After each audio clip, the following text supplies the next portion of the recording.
പെരിയാറിൻ്റെയും കൈവഴികളിലും ഇപ്പോഴും മത്സ്യങ്ങൾ ചത്തുപൊങ്ങിക്കിടക്കുകയാണ്. പള്ള വീർത്ത് തീരങ്ങളിൽ അടിഞ്ഞിരിക്കുന്ന മത്സ്യങ്ങളെ നമുക്ക് കാണാൻ കഴിയും. ഇത് തീരങ്ങളിൽ മാത്രമല്ല, അകത്തേക്ക് പോയാലും നമുക്കത് കാണാൻ കഴിയും. ഈ ദുരന്തത്തിൻ്റെ ഒരു തീവ്രത വ്യക്തമാക്കുന്ന ഒരു കാര്യമെന്ന് പറയുന്നത് ഇത് പക്ഷികൾക്ക് പോലും വേണ്ട എന്നുള്ളതാണ്. പക്ഷികൾ ഇവിടെ പറന്ന് നടക്കുന്നുണ്ടെങ്കിൽ പോലും ഒരു മീനെ പോലും കൊത്തിയെടുക്കാൻ അവർ താല്പര്യം കാണിക്കുന്നില്ല. അത്രത്തോളം രൂക്ഷമാണ്. ലക്ഷക്കണക്കിന് രൂപ ചെലവാക്കിയാണ് ഇവിടെ കർഷകർ കൂടുകൾ സ്ഥാപിച്ചിരിക്കുന്നത്. ആ കൂടുകളിൽ ഇപ്പോൾ ഒരു മീൻ പോലുമില്ല. ഉണ്ടായിരുന്നതെല്ലാം ചത്തുപോയിരിക്കുകയാണ്. നല്ലൊരു എമൗണ്ട് ഞാൻ ഇതിനുവേണ്ടി മുടക്കിയിട്ടുണ്ട്. ഇനിയിപ്പോൾ അതിനകത്തേക്ക് എനിക്ക് ഇപ്പം ഇനി നിലവിലുള്ളവർ എൻ്റെ ഒരു അവസ്ഥ കാണുമ്പോഴേക്കും ഇനി പുതിയൊരു യുവ കർഷകർ ആരെങ്കിലും ഇതിനകത്തേക്ക് ഇറങ്ങാൻ വേണ്ടി യാതൊരു ചാൻസും അതെനിക്ക് തോന്നാനുള്ള. ഞാൻ ഏകദേശം 13,000 കാളാഞ്ചിയും ഒരു 15,000 കരിമീനും ഞാൻ ഏകദേശം അത് മൊത്തം ഇറക്കിയിട്ടുണ്ട്.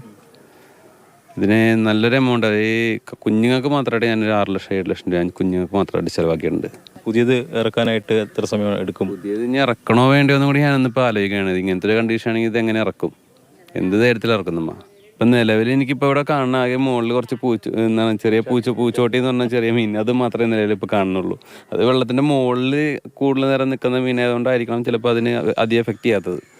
പക്ഷെ അടിയിൽ ചെല്ലുമ്പോഴേക്കും എനിക്ക് വേറെ ഒരു മീനും ഞാൻ കാണുന്നില്ല. ഫിഷസ് ഡിപ്പാർട്ട്മെൻറ്റ് CMFRന്ന് പറഞ്ഞിട്ട് അവർ എന്തെങ്കിലും ഒരെണ്ണം കിട്ടണമെങ്കിൽ ലൈവ് കിട്ടണമെങ്കിൽ പിടിച്ചിടണം എന്ന് പറഞ്ഞിട്ട് അവർ ടെസ്റ്റ് ചെയ്യാൻ വേണ്ടി ലാബ് റിപ്പോർട്ടിൽ കൊണ്ടുപോകാൻ വേണ്ടി ഈ വെള്ളത്തിൽ തന്നെയാണത്?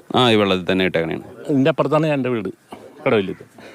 സ്ഥിരമായിട്ട് വലയിട്ടുകൊണ്ടിരുന്ന വെച്ചതാണ്. പിന്നെ കാശ് മുടക്കുന്നത് മാത്രമേ നമുക്ക് വേറെ ഗുണമൊന്നുമില്ല. അങ്ങനെ പരിപാടി നിർത്തി.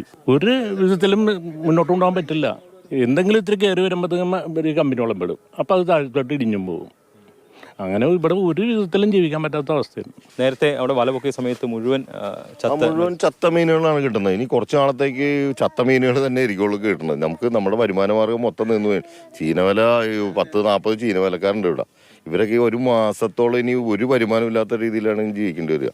പിന്നെ അത് തന്നെ ഇതൊരു ഉണ്ടാകുന്ന പരിസ്ഥിതി പ്രശ്നങ്ങൾ വേറെ. പക്ഷികൾ വന്നിട്ട് പോലും ഈ സാധനം ഒന്ന് തൊട്ടു നോക്കി ഒന്നും ചെയ്യുന്നില്ല.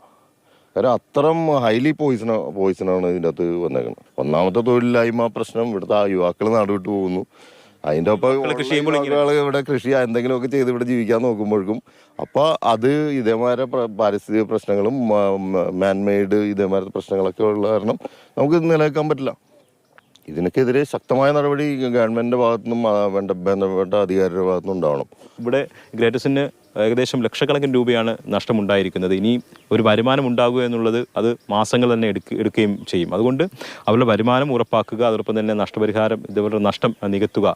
അതിനു വേണ്ടിയിട്ട് സർക്കാർ അർഹമായ നഷ്ടപരിഹാരം തന്നെ നൽകണം. എന്നാൽ മാത്രമേ കർഷകർ നിലനിൽക്കുകയുള്ളൂ. അല്ലെങ്കിൽ ഇവർ ഈ കൃഷി ഉപേക്ഷിച്ച് മറ്റ് ജോലികളിലേക്ക് പോകേണ്ടി വരുമെന്നുള്ള അവസ്ഥയാണ്.